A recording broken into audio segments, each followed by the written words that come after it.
host, Yvonne Wolf. Today, our special guest is retired restaurateur, caterer, and author, Mary Jo McMillin. Welcome, Mary Jo. Thank you. I'm delighted to be here. And you're the author of Namjabe Road. It is a memoir that goes way back. So let's talk about how did this book come to be? Well, this book came to be because 20 years ago, I received a package from my mother that contained 200 of these letters that I had written in the early 1960s on a little portable typewriter that I had taken with me to East Africa when my husband and I were on a project called Teachers for East Africa. And this was before the Peace Corps. This was before the Peace Corps. This preceded the Peace Corps, and but we were sent to work in the local schools, and sounds like such an adventure. It was an adventure. We were in the most remote posting that anyone could come to. So, I wrote about what we did every day and how we lived and what we ate and what we saw and our schoolboys and our friends and. Was quite an experience. The letters, were they mailed once a week or once a month, or? Well, I wrote 2 to 3 a week, but our mail only went out once or sometimes twice a week. So it was, when the mail came, it was like big news. Yes. And sometimes if there was bad weather, we got no mail at all for maybe 2 or 3 weeks, which is hard to imagine in this day of instant communication. Can you imagine not hearing from your family on the other side of the world, or anyone for that long? But we survived.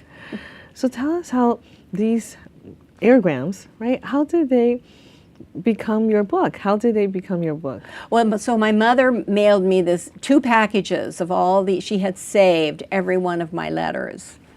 And when I received them, I started to read them, and I was so interested that I started reading them to Jim, whom you interviewed, you know, Jim Reese, my second husband. And he, being a writer, he was just enthralled with these letters, and he said to me, "You have to do something with this material. It's so interesting. It's a book waiting to happen." It's a book waiting to happen. So he really not only inspired me to write it, but he directed the project. I mean, he gave me such good editing advice, and he gave me the thing that I think was the most special. As I started working on it, well, first of all, I took the things that were pertinent. I took out everything like, how's Aunt Ruth D, and how's my brother Scott and sister, and things like that, and just told the story, the significant things that were happening. And as I was reading it to him, once I had transcribed it into that kind of a document, he said, change everything into the present tense. Yes. So I thought that was brilliant. So I changed, then I rewrote again and changed everything into the present tense. And that's really amazing storytelling method. Yeah, I thought that was, that just transformed everything. But that's how it felt when you opened this box. That it was so long ago, yet it is now all alive again. Well, I had forgotten. You know, you forget after 50 years. You remember the big picture, but you don't remember the fine details. But as I read them, everything was clear in my mind again. You know, I could see those same people and those colors and taste those same foods. Hey, as a chef and caterer, how has this trip changed you as a well, it definitely changed. I did all our own cooking. I did all our cooking, and everything was made from scratch. I mean, if we wanted peanut butter, we had to make it. We had to buy the peanuts, roast the peanuts, grind the peanuts. My gosh. You know, because there was no peanut butter. Or if you wanted ketchup or anything, you had to, you know, do the tomatoes.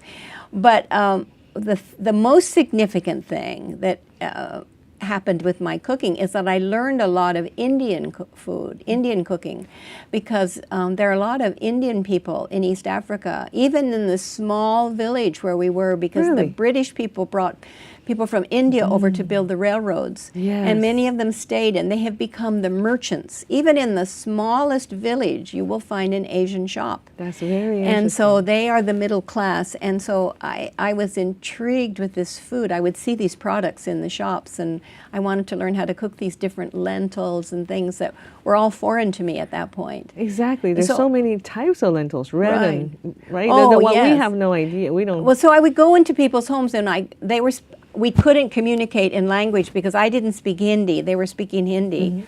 but I would just watch them. And they were cooking in a very primitive way on charcoal braziers, and they sit on the floor, and they do everything with their hands on the floor, and all these grinding stones. Pestle, mortar. Yes, mortar and pestle, and rolling all the flat breads on these little hand? boards. Grinding And corn, grinding maybe? everything, Oh and my roasting gosh. the spices. And so then I would just watch, and I would write down everything, and then I would go to my own kitchen and I would try to duplicate it and then try to write down measurements. It doesn't sound like they have measuring spoons or Oh no, it's measuring just cups. by feel. Pinch and- Pinch and handful, and yeah. Amazing. No.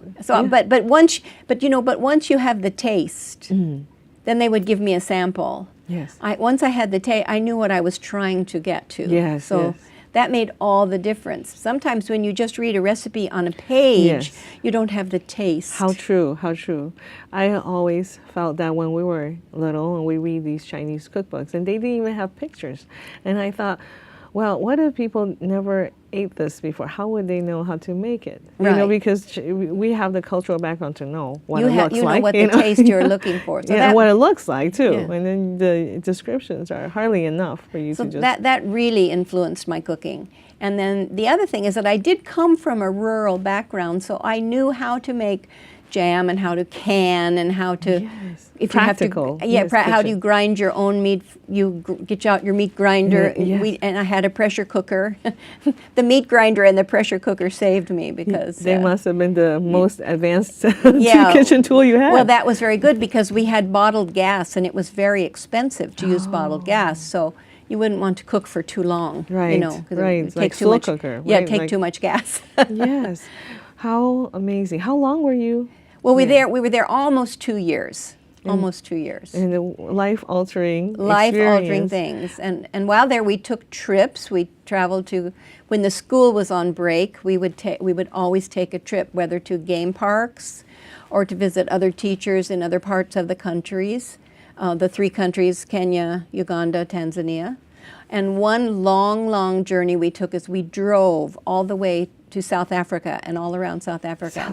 That's And a long way. That was a 6,000-mile safari in a little VW, you know, the little VW Oh my bug. gosh.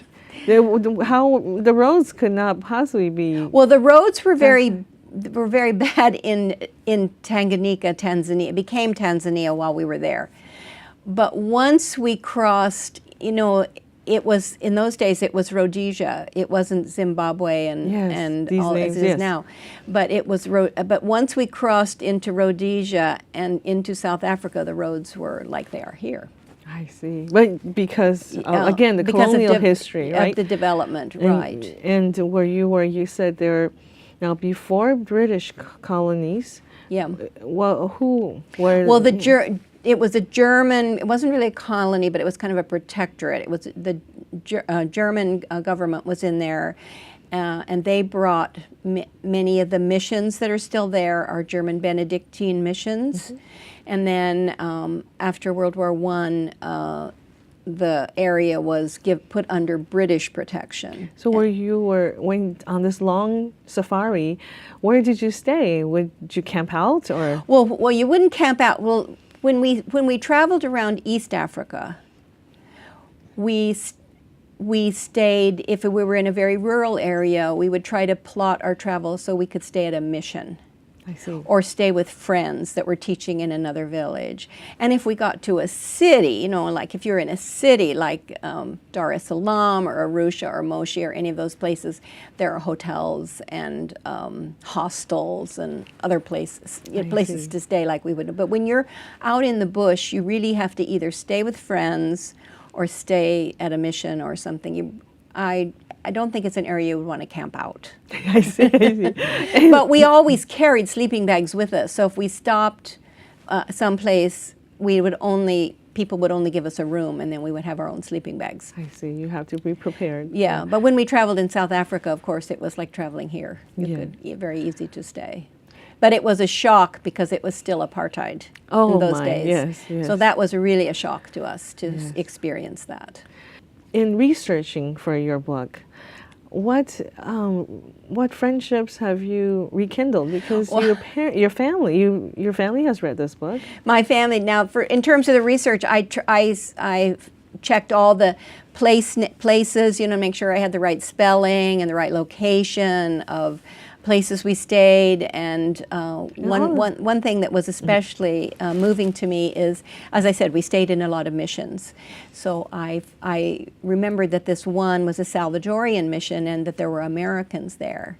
So I got on my Google and I found that the Salvadorian headquarters is in Milwaukee. You mean the Americans were priests? Yeah, Or- yes. yeah. Well, they were just brothers at this. Right, There was no priest at this mission. They were just brothers working, teaching farming and carpentry and building a school. So I called their headquarters and I said I had the name of the mission, Andanda Mission, and I said I just want to check on this. And I said I don't have last names, but I have two first names of Peter and Coleman. And this woman got on her database Yeah. and found out that Peter was Peter Farnese, and he was in retirement, and he was living in this retirement Salvatorian village in Milwaukee, and I went to visit him. He was still alive. And My he's still gosh. alive. He was 96 and he's still there. We correspond on Facebook every now and then. Oh. And I sent him a copy of my book and he wrote back and said, "Oh, it's just how I remember it. It's just how I remember it." So I was really touched by that. And then some of my other people that were in our program, the Teachers for East Africa program, we've contacted each other and very moving. because some of them are mentioned in the book. And so Yes. that felt really good.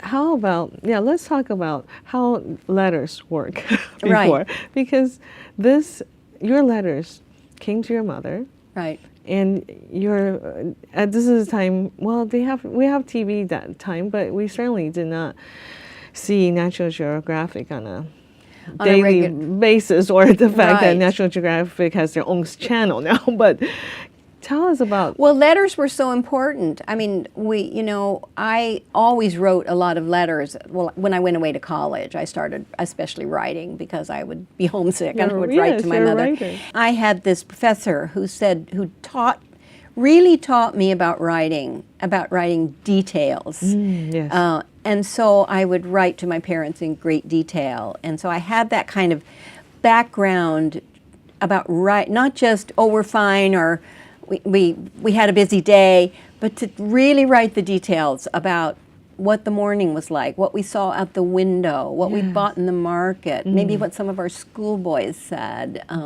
what clothes they had on, what villages they came from, what they told us about their food or their customs. And so I was always trying to gather details. And those kinds of things I'd forgotten. Yes, But when I read the letters again, it all came flowing back to me.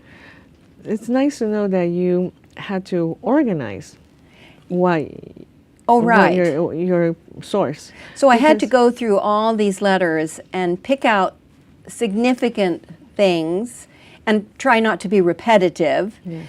And also to take out the things that just were, how are my family, my family chit-chat, and to make things flow in a way from one experience to another. And I organized the book just as in the timeline, by month. Chronological. Yeah, chronologically by month, and as journal writing. Njambe Road. Why did you name it so? Well, I named it the Njambe Road because the Njambe Road was the road out of our village, Songea. It's only one and road. Basically only one road. And well, there was another one, but this was and everything, all the supplies came, the mail, everything came in on the Njambe Road. So it was really significant to our lives there. Well, And so, and it's maybe difficult to pronounce, but in Swahili there are often two consonants together, Njambe, yeah.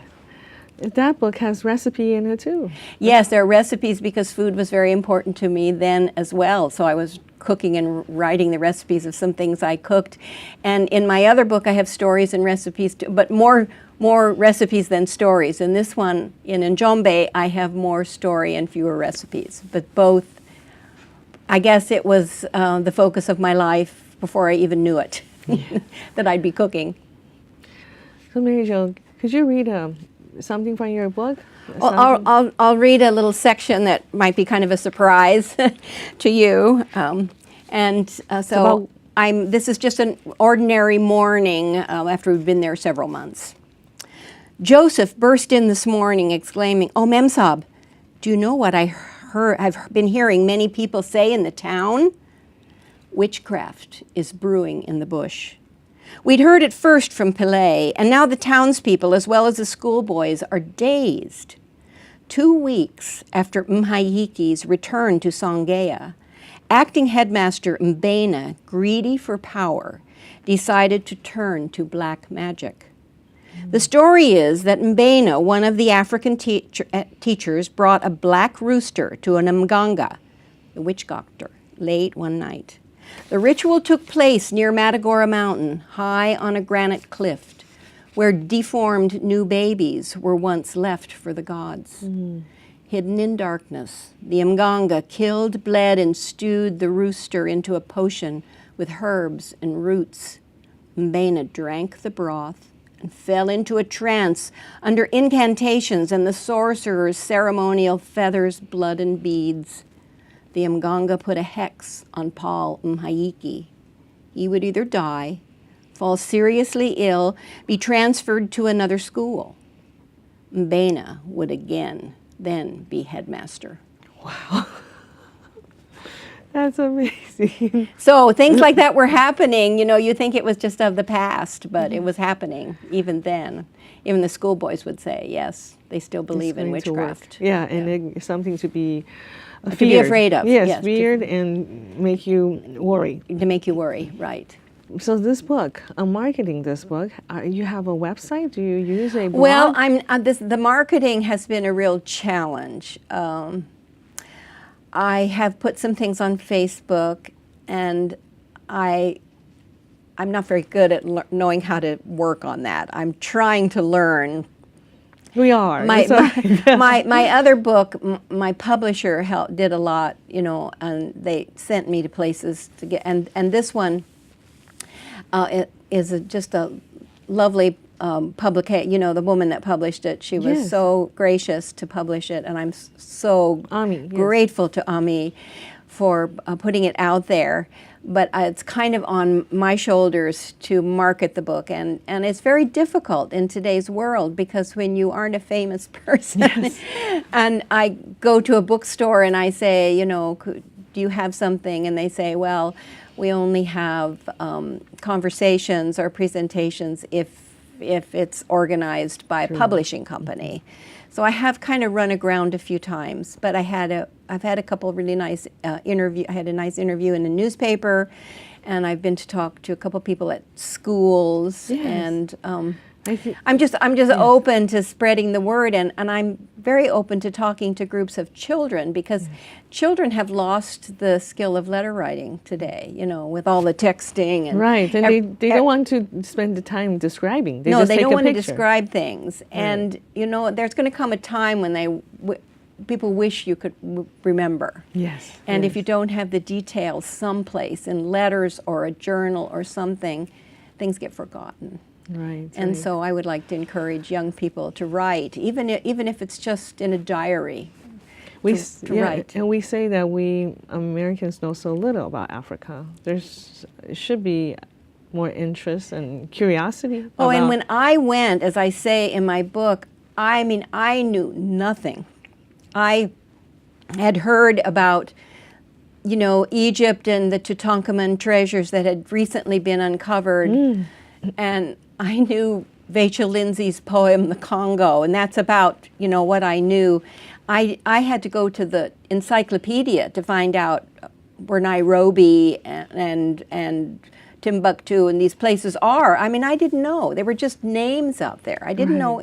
I mean, I knew the map of Africa, but I really didn't know East Africa, West Africa, South Africa. I didn't know any of that. Well, I think that's still true for many Americans. Many of us. Yes, we say that most Americans can name only 5 countries in Africa, when you think there's probably 50 countries. Right. And the other thing that was very interesting is the political situation to Yes. hear it from the other side. Yeah. It's very To be in the complicated, other side is yeah. very complex, and a lot of the things that we're hearing about now happening in Africa were happening then as well, but we were sort of oblivious to it at that point. So we were quite immersed in the culture. You have a blog, right? I have a blog, but it's basically about food. Yes. Yeah. Well, let's talk about that, because you have a book that came out in 2007. Right. I have my cookbook that I wrote about my restaurant. I had a restaurant from 1986 until 2004. This was in Ohio? Which was in Ohio, in Oxford, Ohio. And after I closed, I wrote a cookbook, and I have a lot of little essays in the book as well about being in the restaurant business and how it started and how it grew, and a lot of the little facets of it, my suppliers, my building, some of my customers. Those personal relationships. People who worked for me. And then I have over 100 recipes that were kind of typical of the food we cooked in the restaurant. And so that was quite an experience to write that book as well. How do you organize that book? Well, I organized that book just in a kind of traditional cookbook way. You know, I started with entrees or I started with soup. I started with the things I did a lot of lunches. So I did soups and quiches and main salads and simple lunch dishes like lasagnas and chilies and curries and little stews, kind of things you would have for lunch. And then I have another part of it, the fancier dishes we did for dinner, like stuffed chicken breasts and beef bourguignon and, whatever, roasts and there are some vegetarian dishes in there as well. And then I have some breads and some desserts. And you are still cooking. And I'm still cooking a lot. For a lot of people. For a lot of people. I cook for my family, and I cook for some friends, and I cook a lot for my church. So and that's weekly? Church cooking is weekly? Well, it's not weekly. It's kind of seasonal. Like right now, I'm doing some Lenten suppers, and I'll do some things around Easter, and we're having a big evensong and a dinner for St. Patrick's Day coming up. So it keeps me very busy. Very busy. But I do enjoy it. I like keeping my hand in. I like staying with it, even though I'm cooking maybe very simple things, not too complex, not too chefy, but good. I try to use really good ingredients and have good methods and have good recipes, and that's important. Yes, and then cooking for a large number of people is very different. It's very different than doing things for small, right? Yes. But I enjoy it.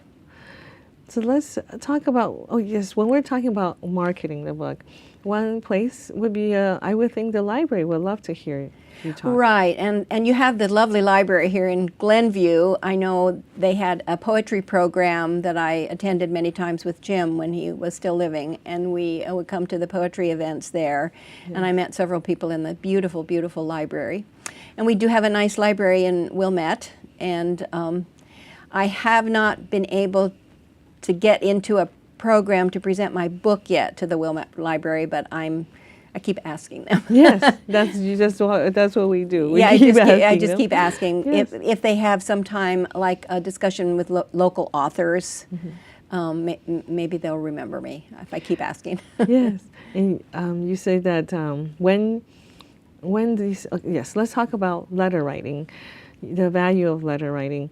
When you talked about waiting for the mail to come in Africa, what was it like on the other side, on the American side, when you sent a letter to your family? Well, I think they were waiting as well. And after I sent the book to my brother and my sister, my brother wrote back to me and he said, "As I'm reading your book, I feel like I'm back sitting around our family table when I was young, because my letters would come in and everybody would gather around, and my mother would sit there and read these letters out loud. And they would try to picture, what it was like from all the details I was writing." He said it just took him right back to that memory. So that was very good. It's interesting to think about that kind of anticipating and being still and quiet. waiting to hear a story like we do with the radio. Right, and it's almost a thing of the past now because Yes. we don't take the time to either write the letter. I mean, I think it's almost, except at Christmas times and maybe at birthdays, that I get a Yes. handwritten letter Yes. from someone, and it's a real treasure when you get that. Yeah. I think that's also part of the experience to just wait silently for a story. Or I think right now we have too much media going on at the same time. And instant gratification. We have to know right now. We Yes. can't wait. And I'm guilty of it as well. You know, I get an idea and I immediately get on the email, you know, to send it to somebody rather than maybe waiting. So we're all caught in this whirlwind of the moment, I think. Time is going faster Right. in a way. Yes, it is. So Mary Jo, it sounded like it was a lifetime ago, but 2 years, it felt, well, it's not easy. No, it wasn't easy. It felt like a long time. But I'll read the very end about how I felt at the very, very end. Please. Friday evening, we take a long last stroll around the school. Lacy jacaranda branches sway over the parade ground. The school generator ticks on, and the bittersweet smell of wood smoke from cooking fires fills the air. There have been days when Songea loomed like a world without end. Now, like the shrill blast of a dancing schoolboy's whistle that has fallen silent, our dance is over. I get choked up. At 7:30 on the Saturday morning before Easter, we nudge Zelda down the school drive and face the Njombe Road. Zelda was the name of our car. Oh, that's a lovely way to end on the journey. It was quite a journey. Well, thank you very much, Mary Jo, for sharing that with us. And thank you for having me here. And thank you for watching. Join us next time on Off the Shelf. Let's talk about